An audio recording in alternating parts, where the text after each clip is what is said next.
Datan.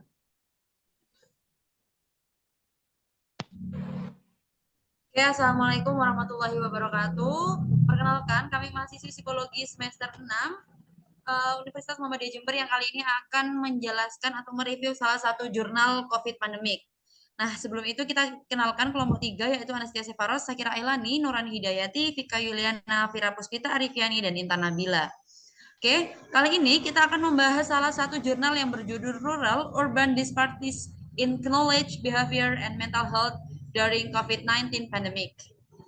Apa sih COVID-19 pandemic itu? COVID-19 penyakit pernapasan akut yang disebabkan oleh coronavirus atau yang pernah terjadi pada tahun 2002 yaitu SARS-CoV-2 telah menyebar luas ke seluruh dunia. Pada 3 Februari 2021, jumlah kematian akibat pandemi COVID-19 yang berlangsung mencapai 2.250.000 secara global. Hal tersebut menyebabkan beberapa dampak bagi masyarakat Indonesia bahkan dunia. Peningkatan infeksi yang tajam telah mengakibatkan ancaman global, mendorong Organisasi Kesehatan Dunia atau WHO untuk menyatakan COVID-19 sebagai pandemik. Oke, dari beberapa permasalahan yang muncul akibat COVID pandemik ini memberikan dampak pada psikologis dan ekonomi manusia. Beberapa akibat yang ditimbulkan karena coronavirus diantaranya yaitu pembatasan perjalanan, penutupan sekolah, dan banyaknya penutupan bisnis, serta ketakutan karena kekurangan bahan pokok, ketakutan akan kematian, dan sebagainya. Diketahui bahwa antara perkotaan dan pedesaan sudah jelas memiliki perbedaan yang sangat jelas dari tingkat kondisi sosial, ekonomi, budaya, serta perawatan kesehatan. Nah, tingkat kesehatan di perkotaan lebih tinggi dibandingkan dengan di desa, dikarenakan hal ini sejalan dengan tingkat pendidikannya yang juga tinggi. Tingkat literasi mengenai kesehatan penduduk kota lebih tinggi dibandingkan pedesaan, sehingga menunjukkan bahwa sumber daya kesehatan di perkotaan 2 kali lebih tinggi daripada di pedesaan per 1.000 orang pada tahun 2017. Dan kesenjangan tersebut diperkirakan akan semakin bertambah. Hal ini sangat memperjelas kondisi dari komunitas itu sendiri. Nah, komunitas yang dimaksud di sini adalah masyarakat Tionghoa. Nah, dari hal tersebut kita dapat melihat nih dampak pandemi COVID ini cukup membuat kesenjangan yang cukup tinggi dari masyarakat pedesaan dan perkotaan. Hal itu dapat menjadikan suatu permasalahan yang muncul. Next akan dijelaskan oleh rekan saya. Oke, untuk selanjutnya yaitu tentang tujuan dari asesmen komunitas sendiri, yaitu peneliti ini bertujuan untuk mensurvei tingkat pengetahuan, perilaku, dan status psikologi penduduk Tionghoa, dan mengeksplorasi perbedaan antara daerah perkotaan dan pedesaan, serta untuk bisa membangun serangkaian model intervensi yang terbaru. Baik, untuk selanjutnya dilanjutkan. Next yaitu berbicara mengenai metode yang digunakan dalam penelitian ini. Jadi di penelitian ini kita menggunakan metode kuantitatif. Nah, di dalam metode kuantitatif ini, peneliti menggunakan alat ukur yaitu kuesioner. Kuesioner ini menggunakan 2 skala, yaitu PHQ-9 dan GAD. PHQ-9 awalnya dirancang untuk mengukur gejala depresi dan digunakan secara luas untuk menyaring kejadian dan tingkat keparahan sebuah gejala. Sedangkan skala kedua yaitu GAT atau General Anxiety Disorder yaitu dirancang untuk mengetahui tingkat kecemasannya. Nah, dua alat ini menggunakan sebuah model Likert, menggunakan metode model Likert. Selain itu, peneliti juga merancang kuesioner yang terkait perilaku COVID-19 yang terdiri dari 12 item. Populasi yang digunakan dalam penelitian ini yaitu penduduk Tionghoa yang ada di perkotaan serta penduduk yang ada di pedesaan dengan studi cross-sentral berbasis web. Untuk sampelnya sendiri digunakan sebanyak 3.001 warga di 30 provinsi yang terdiri dari 1.783 subjek perkotaan dan 1.218 subjek pedesaan. Teknik yang digunakan yaitu teknik sampling dan digunakan teknik snowball dan convent sampling. Baik, selanjutnya akan dijelaskan oleh rekan saya.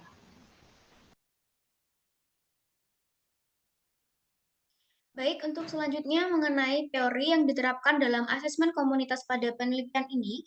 Jadi pada jurnal ini berdasarkan riset sebelumnya, yakni diawali dari riset screening kesehatan mental dan perilaku orang selama epidemi SARS dan H1N1 yang mengevaluasi terkait pencegahan penyakit. Setelah dilakukan penelitian itu, adanya studi baru bahwa pengetahuan dan perilaku masyarakat dapat berkorelasi atau berhubungan baik dengan tingkat pencegahan terkait COVID-19. Namun, karena adanya kesenjangan di antara perkotaan dan pedesaan, baik dalam hal ekonomi, pendidikan, budaya, kondisi sosial, serta perawatan dan kesehatan, bahkan pada SDM kesehatan sendiri, 2 kali lebih tinggi kota dibandingkan dengan desa. Dari adanya kesenjangan tersebut, para peneliti akhirnya melakukan penelitian lanjutan, yaitu pada penelitian saat ini untuk mengetahui bagaimana pengetahuan, perilaku, serta kesehatan masyarakat pada tingkat pedesaan dan juga perkotaan. Jadi mereka ingin mengetahui bagaimana pengetahuan serta apa yang sudah dipahami oleh para warga masyarakat di Cina mengenai untuk menanggulangi COVID-19 seperti yang sudah dilakukan pada studi sebelumnya pada SARS dan H1N1 yang dapat melakukan penanggulangan, sehingga hal ini dilakukan untuk membuat intervensi yang terbaru untuk segera dapat mencegah adanya COVID-19 yang lebih luas. Untuk selanjutnya akan dijelaskan oleh teman saya. Baik, untuk selanjutnya saya akan menjelaskan bagaimana etika diterapkan dalam asesmen komunitas ini. Nah, jadi ada beberapa etika yang sudah dijelaskan dalam jurnal ini, yaitu adanya info concern elektronik, yang berisikan persetujuan atau kesediaan subjek untuk berpartisipasi dalam penelitian ini.